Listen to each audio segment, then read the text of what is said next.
Hallelujah. Adofo nyankopon sha bebre nanso ode ache yenkwa. Eye na adumo adum no bompa ise na die yebeti yame asem ase wo honhom nyame nkonkro cheche ya ase yenti ase ye fa ne tra keke de mom erade woni onyamba kese kasa che mekane minyankopon na kasa che wo meiso wo Jesus Christ dimo ena mabompa ye. Hallelujah. Odofo me ma wakwa babiom de about ya senjumedi so ni afi akenkan sema Filipifoɔ ma no etimienu ba kokosi do ba akon na ka mekansi ba kokosi ennum na mekan mu no ne eto aso no me hu se ehu behi ase ya dwendwene ho nti adofo mama yenti Awurade asem o se mum bi nya nkuransha na nkuransha wo Kristo Yesu mu odofo ana mu Nya Kristo mafutuo bi se odo ara chechire bi se honhom no ayonko fa bi se ayemhyehyɛ ne timobro ho a momma mani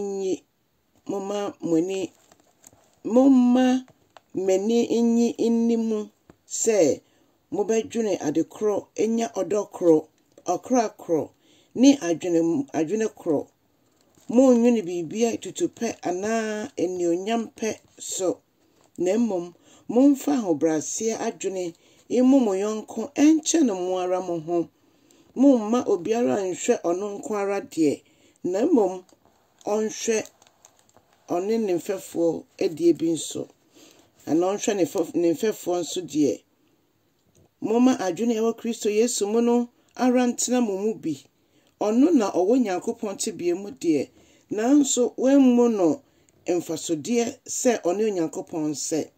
na mmom oto ne ho mpan efa akwa tebia to ne ho so dane nipa enseso na se oye na de fa ye no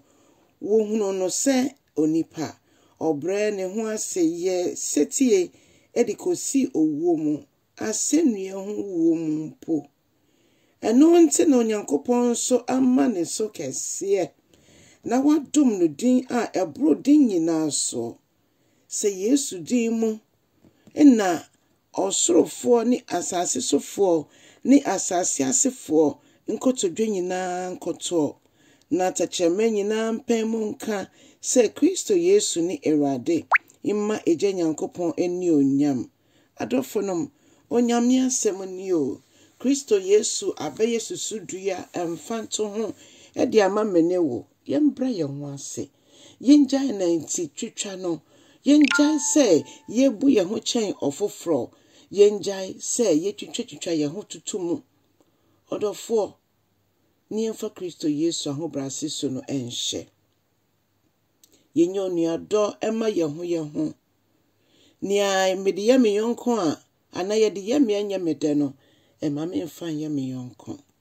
ene obehu wetim ne wakamia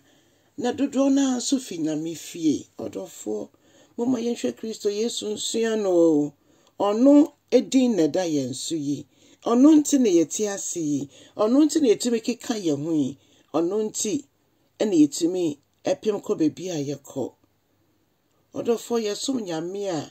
oti ase Onyankopon nam kwan bebre so ne yakasa ene na asem ye oni mi akasa bebre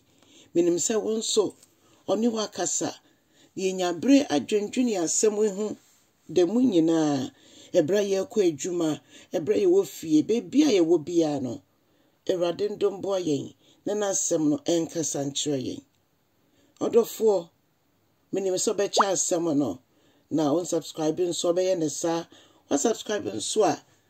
nyame show say wo san eba de bia betie onyame asem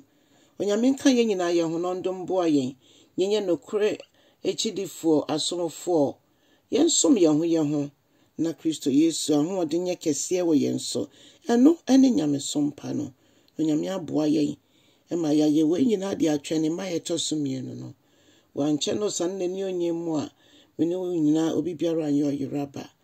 no dofo na me kansi se metonsa fro eye bnada ebe yinso no nine pepepe a eye Europe time no nine enyumre no nine Ye baby be a fa ebusua no ho broni beka se family life education. Ye nyina be bom no yesua e we say ebusua no yade a edo Nyankopɔn akoma so. Ye mompa ye mebusua no emfa ho bebi ebusua ntibie kodu. Onyankopɔn ye mpa ebotiefo. Ye mbomo nyame ya adoma 14th year sha se brande bia nso 4 PM ye beto aso nyame nya okese. Bye bye.